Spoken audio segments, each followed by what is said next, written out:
Good morning, everybody. Welcome to today's 1 million by 1 million strategy roundtable for entrepreneurs. 1Mby1M, as you know, is the first global virtual accelerator in the world. Our mission is to help 1 million entrepreneurs reach $1 million and beyond in annual revenue. In support of that mission, we do these free mentoring roundtables week after week after week, year after year after year. It started way back in 2008.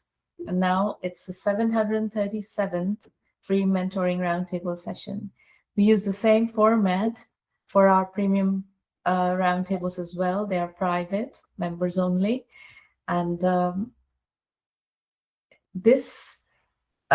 recently, last fall, we kind of soft launched the AI mentor for 1Mby1M, and now the full product is out there and being used. It is a very helpful piece, companion piece to the 1Mby1M program. It's trained entirely on 20 years of my mentoring sessions, the entire 1Mby1M curriculum, our methodology, our pedagogy. We have a different methodology than the Y Combinators and the Techstars of the world. To put it in an absolute nutshell, those guys believe in blitzscaling from the get-go. We believe in bootstrap first, raise money later. And these are two completely different approaches to entrepreneurship. If you try to enter the venture capital timeline without first validating whether you can build a high-velocity company, the chances that you're going to become a zombie startup or a dead startup is 9 out of 10. This is an industry number. We are trying to protect you from becoming a zombie or a dead startup. We want you to build a sustainable business no matter what, with or without venture capital. So our philosophy is bootstrap first, raise money later, or not at all. Not at all is an acceptable option. And you can build a profitable company, something that you build a long-term business that you keep, you continue to run, solve problems, and make money. You don't have to necessarily grow from $0 to $100 million in 3 to 5 years, which is the current venture capital trajectory. And it is hard. That trajectory is not for everybody, and it's very few companies succeed in achieving that, even if they succeed in raising venture capital. There's a companion Udemy course to our AI mentor product that is free. It's this basically prompts for developing startup strategy.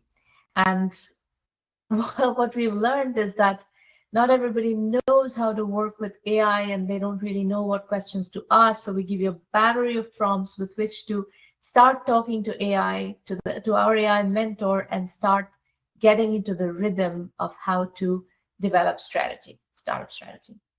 Okay, we're going to get into the entrepreneur pitch session, a little bit of expectation setting. We are on your side. There is no other agenda than to solve your problems and brainstorm about your strategy to help you accelerate. This is not Shark Tank. We're not trying to entertain millions of people. This is a safe working session. And if you disagree with what you hear from me, that is okay. This is your venture. Ultimately, you will be making all the decisions. I will give you candid feedback.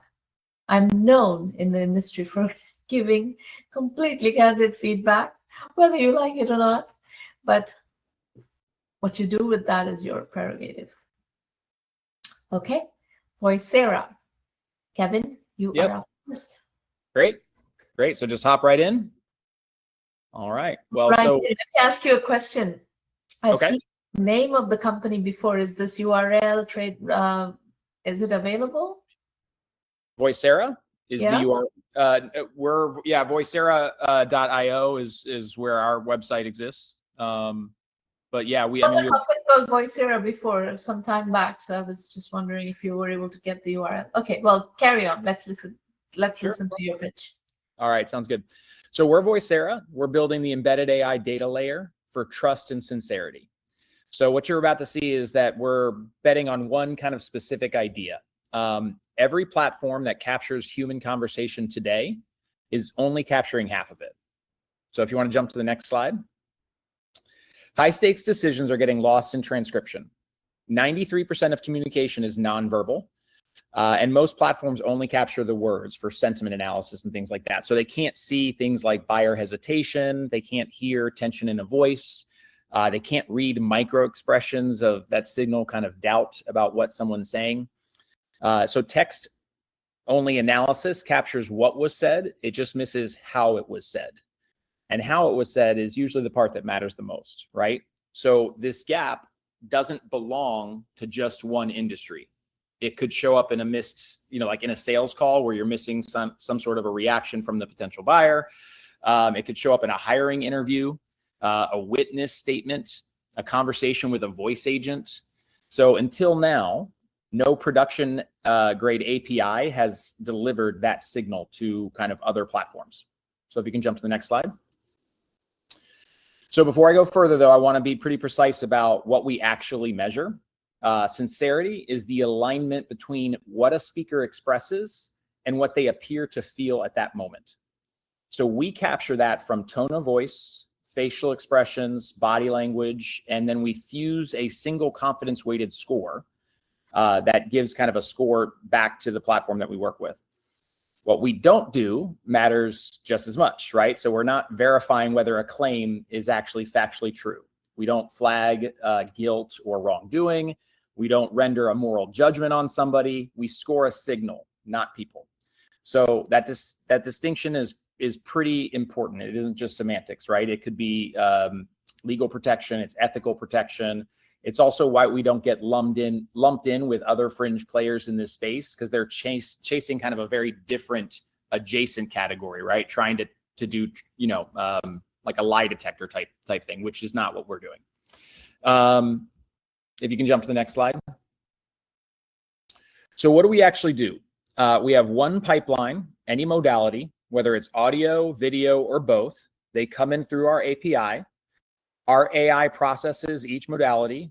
Audio and video are run through separate models. Those outputs meet the weighted fusion layer, and two signals combine into one confidence weighted score.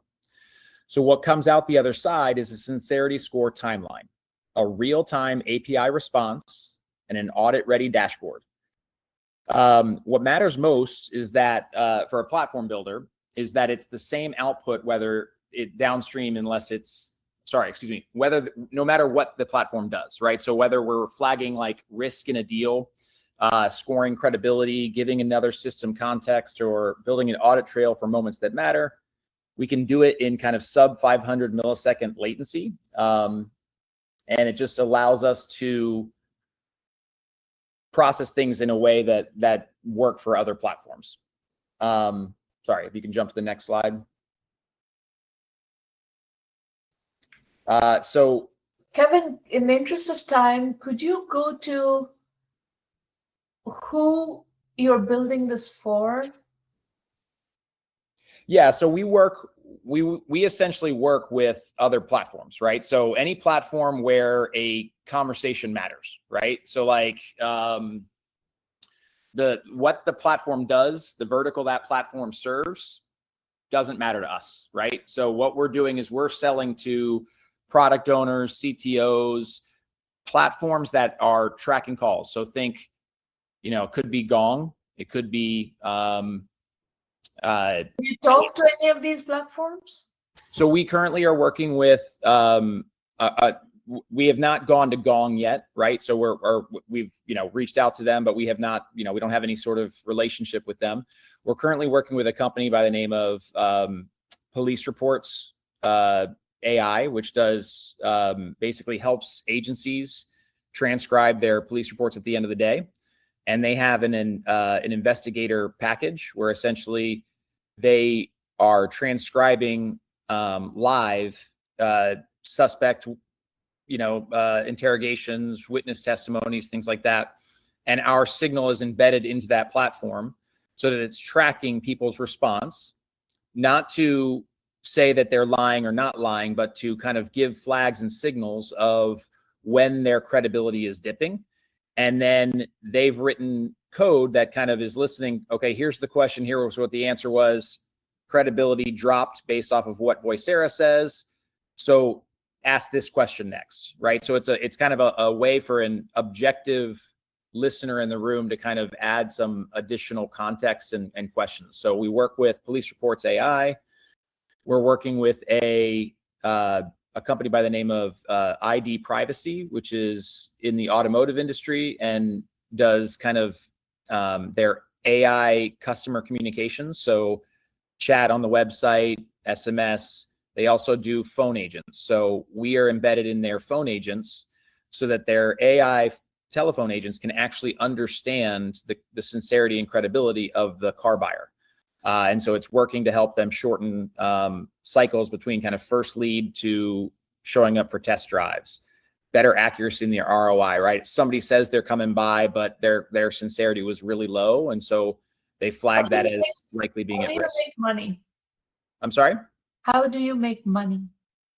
We charge for the processing of the file. So we charge a per minute or per hour API call processing. So basically as they're consuming the API. So think if you're familiar with 12 Labs, it's a similar model to 12 Labs where essentially they're processing, thousands, hundreds of thousands of hours or millions of minutes throughout a year.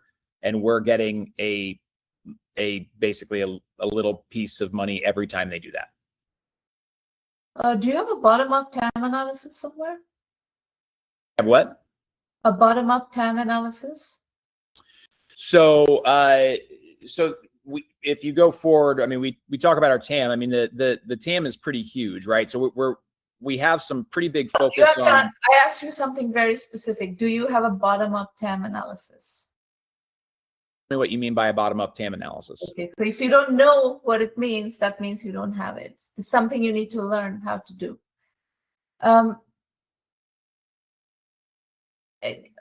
So it seems to be there is some commercial analysis on this slide. Could you take me through it?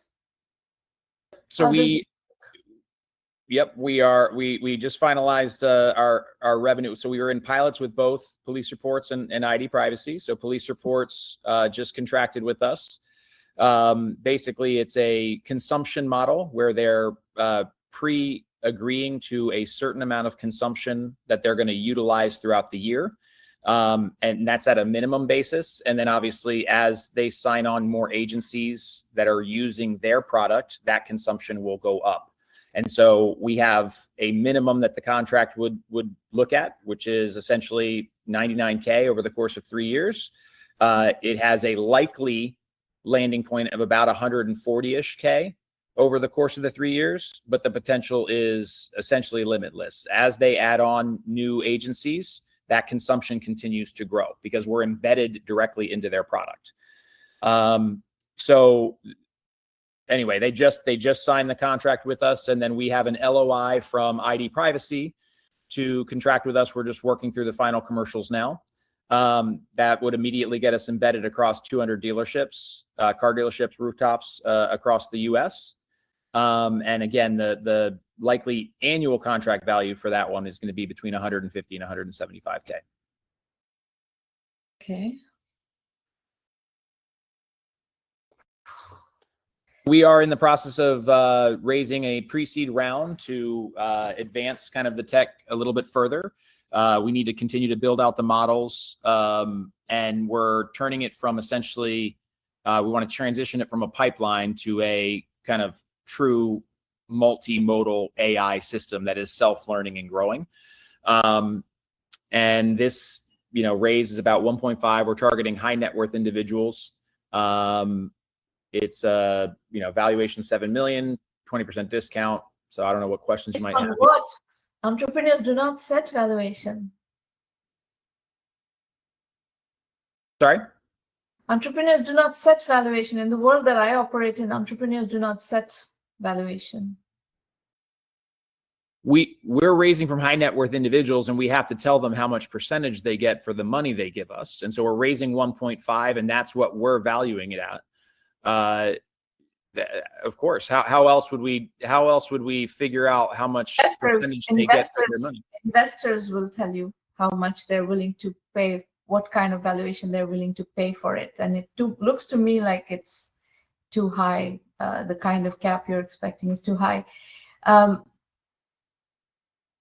See, what is problematic for me in this is that I don't see how to assess this from a bottom-up TAM perspective. And in the world that I live in, investors, bottom-up TAM is one of the essential pieces of analysis that investors need. So I would advise you to not make comments like the market is limitless, and nothing is limitless. This is a very specific kind of business that has very specific go-to-market strategy that is going through other people's products. It's an OEM business model. So it looks like you have a couple of OEM deals, but OEM deals may or may not move really fast. So what investors in their due diligence is going to try to assess is, can this move fast? Because don't forget, angels are in the same general business as VCs. They're trying to build high growth, fast growth companies, and they're feeders into the venture capital world. So I would recommend that you try to figure out how to present a path that takes you from 0 to $100 million in 3 to 5 years, which is what the market is asking for right now.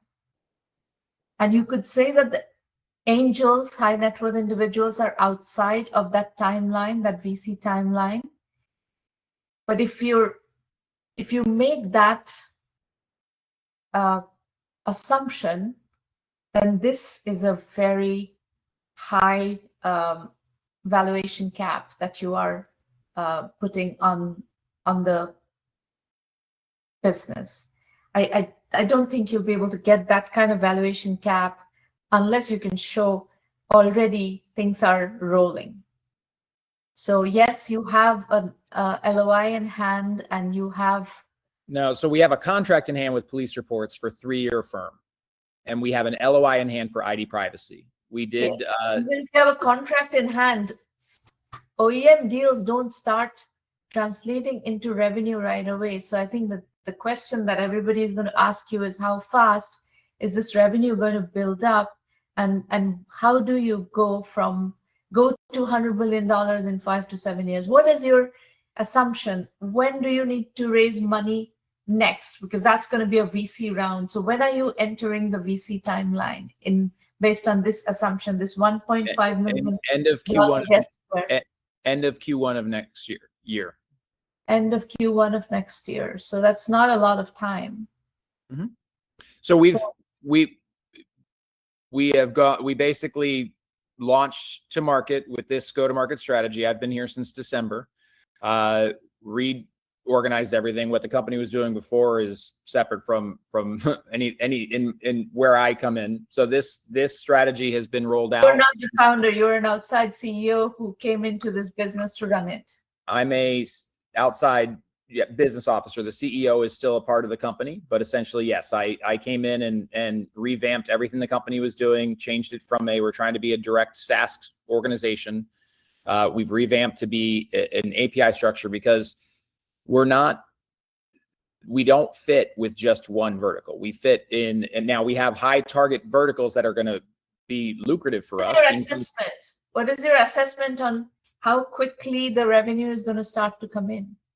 Revenue will start inside immediately. I mean, we're going to be billing police reports quarterly. And so it starts immediately. I mean, that we're already live with customers. It goes live on the 15th of the month, essentially with the contract that we signed.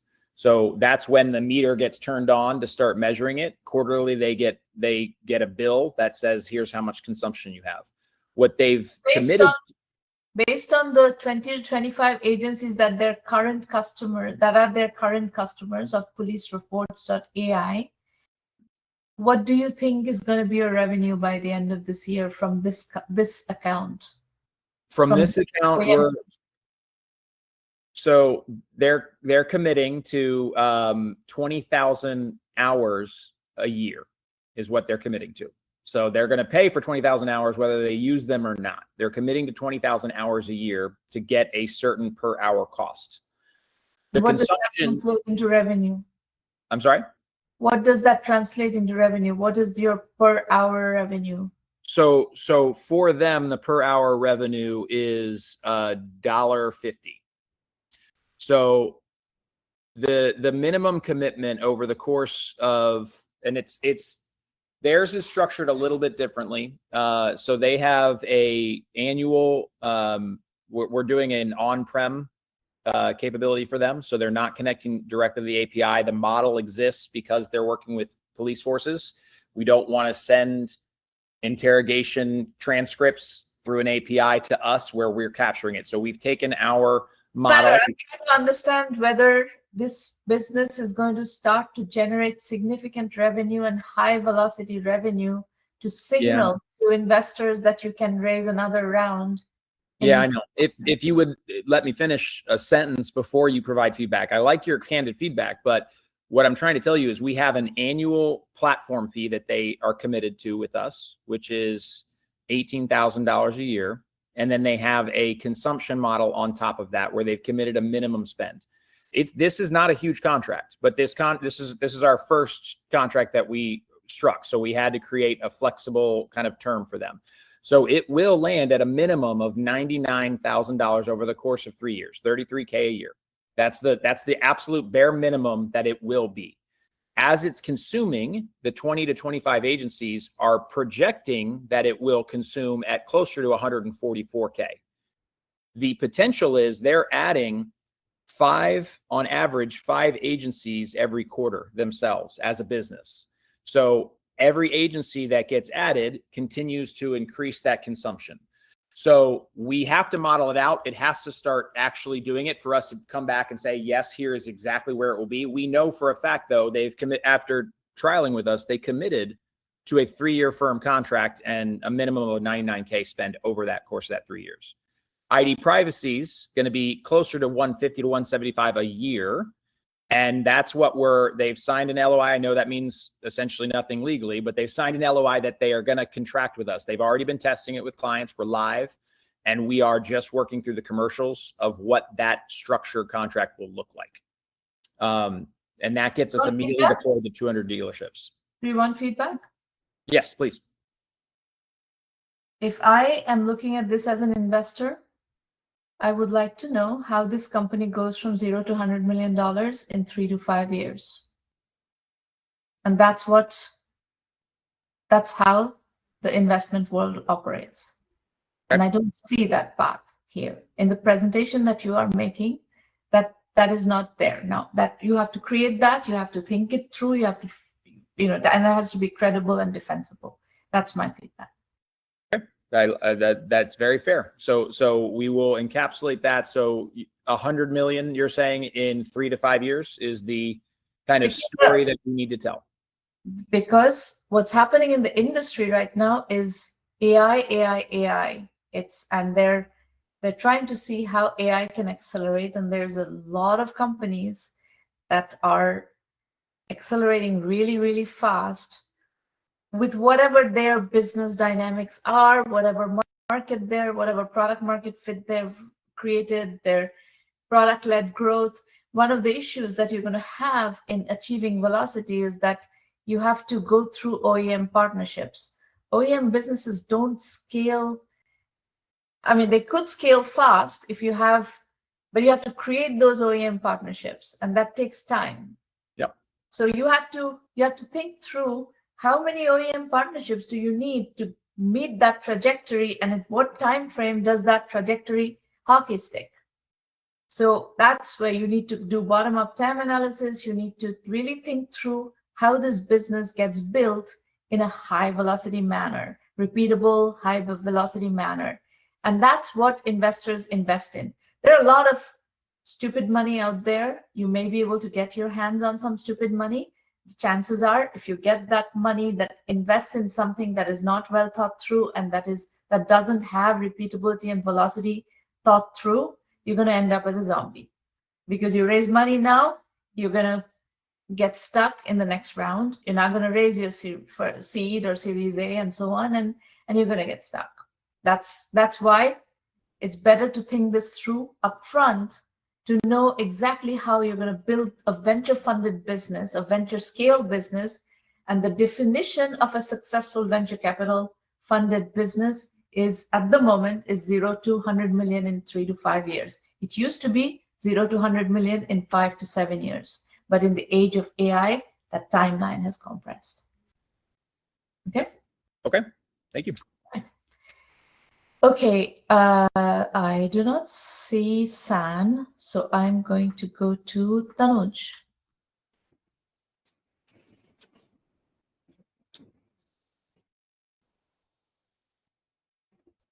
Tanuj? Yes, hello, ma'am. It's a privilege to be presenting before you. As economies grow, new laws get enacted. In India, some of these new laws have been the GST Act, which is around taxes, the RERA Act, which is around real estate, the DPDP Act, which is around privacy laws. In USA, there are 400 lawyers for 1 lakh or 100,000 people. In India, the number is just 100. With India's economy rising and with laws getting complicated, we see the number of lawyers and the number of laws rising as well. Next, please. So what's the problem that we are trying to solve? The problem is that law students and lawyers in India are underskilled, unemployable, and underconfident. There are nearly 20 lakh practicing lawyers in India, 6 lakh law students, and the professors aren't skilled enough to train them practically. And the seniors in law firms where they intern, they don't have the time to train their juniors. Next, please. Our solution is a legal career infrastructure. By infrastructure, what do I mean? We have our own content platform, which we have built over the last 16 years. And ma'am, I've been following you for the last 16 years. We have built courses and we have built a job platform as well. We do live lectures for our courses. We give students and young lawyers real world assignments on which they get personalized feedback, and we give them career training around CVs, cover letters, freelancing. Okay. We started the EdTech vertical. Sorry. No, keep going. I'm listening. Yeah. So we started the EdTech vertical 6 years ago. We have trained 27,000 lawyers with a 60% plus completion rate in an online course. And we have an NPS of 70 plus. So there's a good word of mouth happening as well. Next, please. So this is what we are building. We are building the home of legal careers. That home currently has 4 lakh monthly readers. We are on our way to clock 7.3 CR revenue this year. We are bootstrapped. We are profitable. The EdTech vertical grew 110% last year. It is on its way to grow at a similar percentage this year. The sort of pace of growth which we are currently seeing and the vision that we have for our growth, we believe currently the internal accruals can't satisfy that growth, and that's why we are raising. We are also proud participants of the 10-month-long Stanford Seed Transformation Program, which is really clarifying our vision, bringing focus to numbers, and helping our management team upskill as well. Next, please. This is a brief screenshot of the media platform that we run. It's very simple. It's free to use, free to consume for anyone. And as I said, we have 400,000 people, readers every month coming to this portal. Next, please. This is a screenshot of the EdTech vertical. We have various courses, largely on practical legal skills. Next, please. The EdTech engine, as I said, is growing at 110%. We grew at 110% last financial year, and we are on our way to grow another 110% this financial year. Next, please. So this is 6 crore revenue Annual revenue. Yes, ma'am. next year. Yes, as in the financial year, which will end on March 31st, 2027. Yes, yes. And this is of the EdTech business. Yes, yes, yes. But you We have two two businesses. One You have is some sort of a brick and mortar business as well. no. So we have an online media platform and we have an EdTech vertical. We don't have a brick and mortar business. You have an online media platform. And what does that do? What does the online media platform do? So there we publish career-related information like job opportunities, internships, conferences, courses, and the revenue model. Law careers and law-related stuff? Absolutely. We are focused on law, ma'am. Oh, law. And Okay. the advertisement model there is through direct advertisements by colleges, both in India and abroad.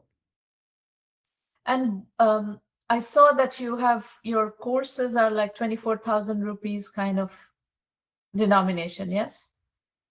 So Yes, ma'am. that is what builds up to this revenue level, the 6 crore revenue level? Yes. Yes, ma'am. Yes. Okay. Next, please. The overall revenue, which is a mix of the revenue of media and EdTech, will grow around 66% this year. And this is based on the monthly revenues which we have done in June, April, May, June, and July. Next, Okay. please. So what is our moat? Our moat is the 16-year-old omni-channel sort of trust that we have built. We started by being a college blog. I started this in 2010 as a college student. It was a blog. We have published 43,000 free articles, career focused, and that is now flowing into all our other verticals, including the EdTech vertical.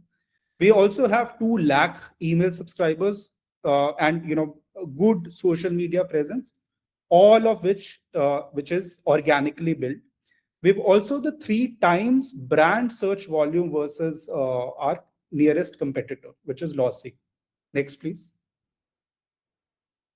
This is the leadership team. I'm a graduate of National Law School in Calcutta, which is amongst the top 3 colleges in the country.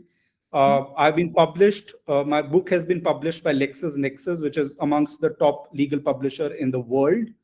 And as I said, me and my team, we are doing the Stanford Seed Transformation Program, which is a 10-month-long program.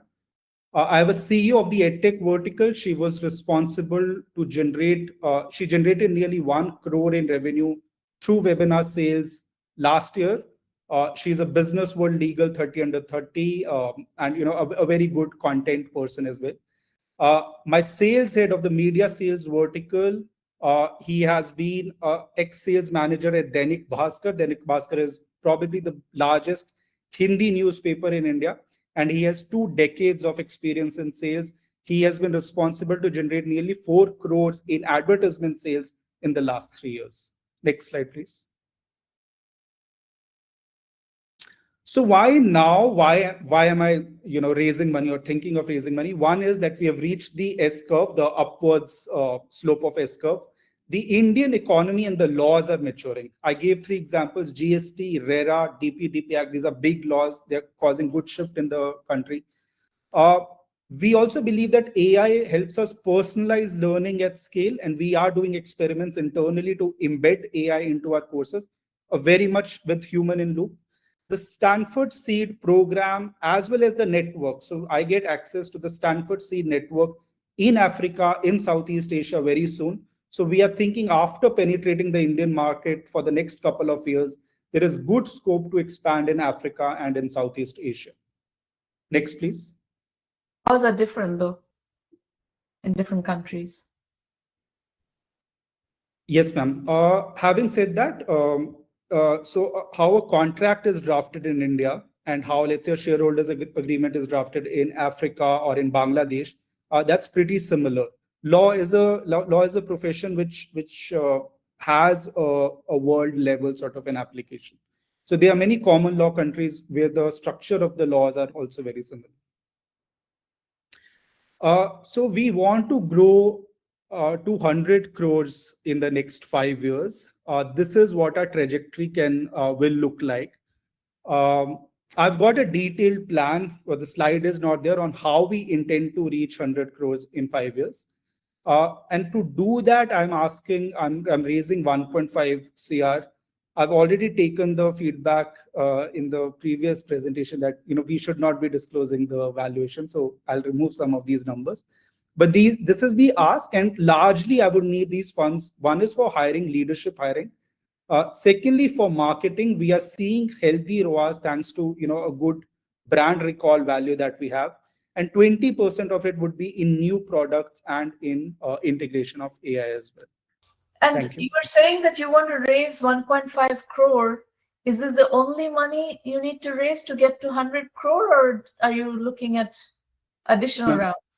Yes. So approximately after 2 years, once we reach around 15 crores in revenue, is when we'll need another round to take us through this financial year, as well as a large part of the next financial year. 1.5 CR will suffice because we are profitable.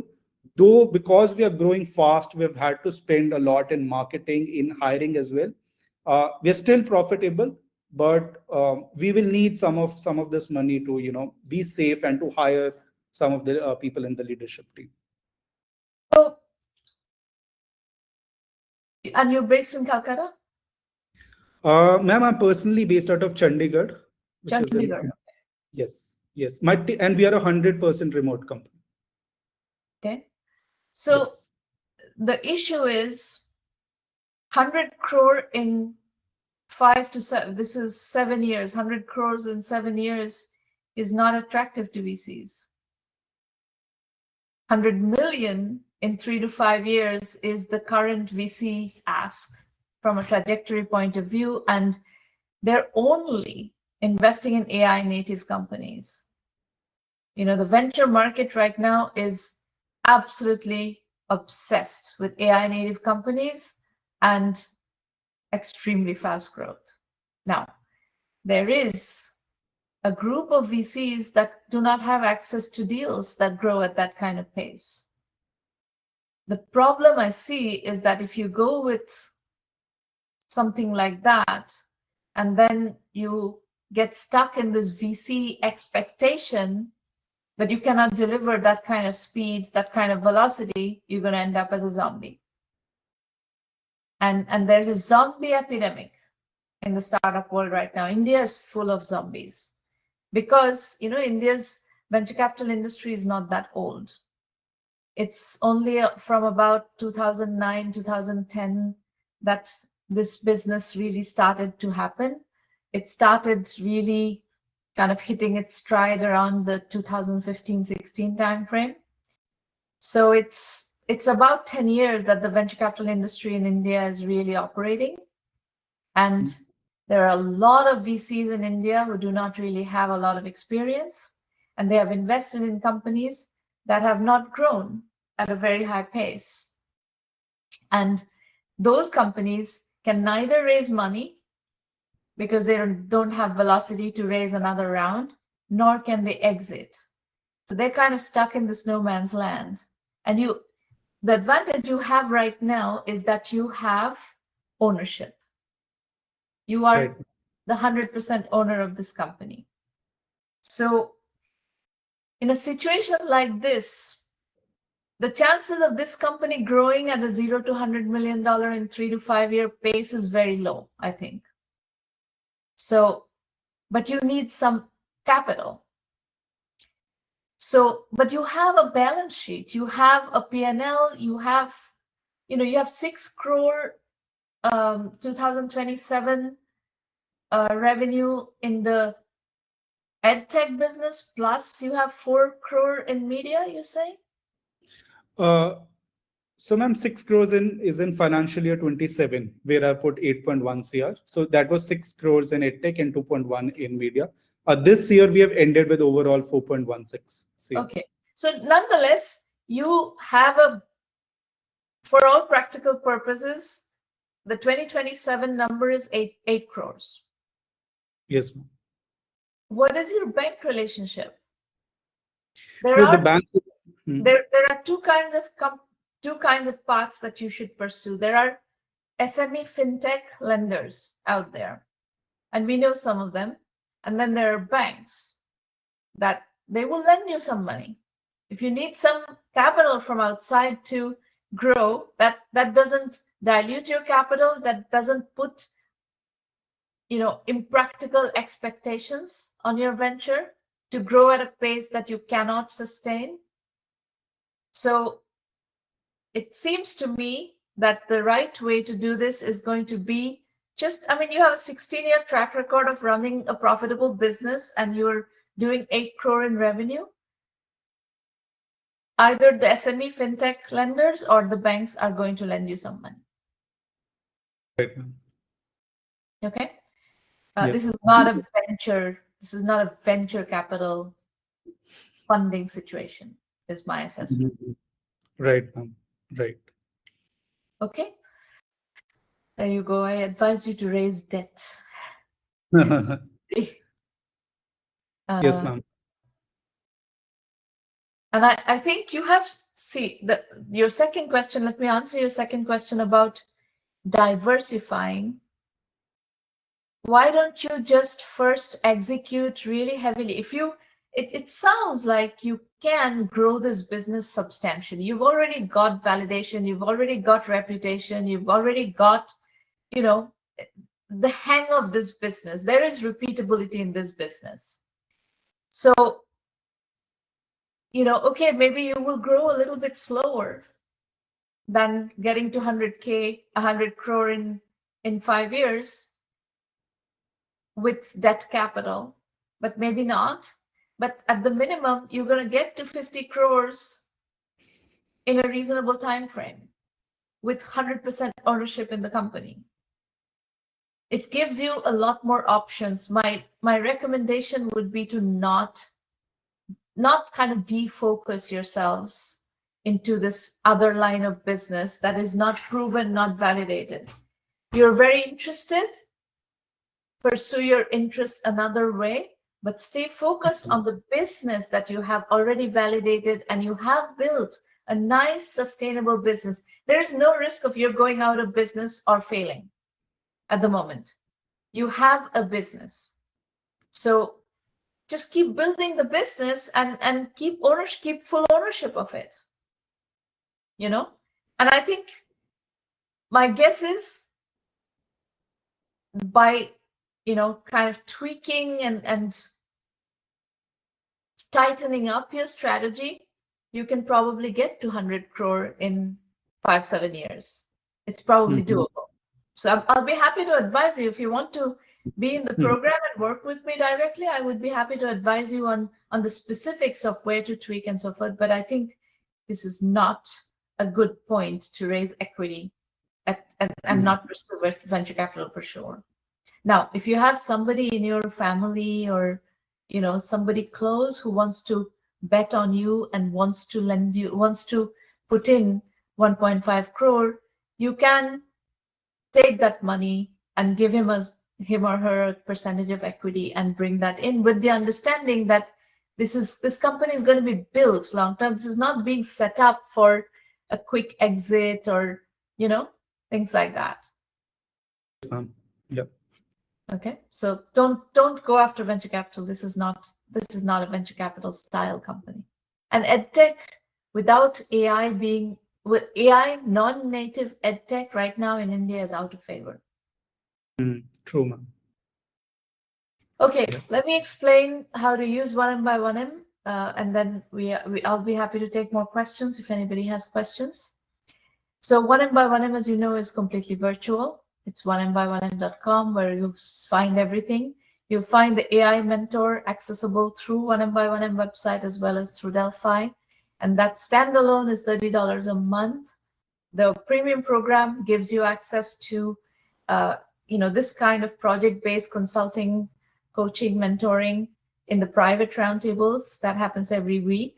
So if you combine the 24/7 AI mentor and the weekly in-person mentoring, you get a very substantial amount of mentoring.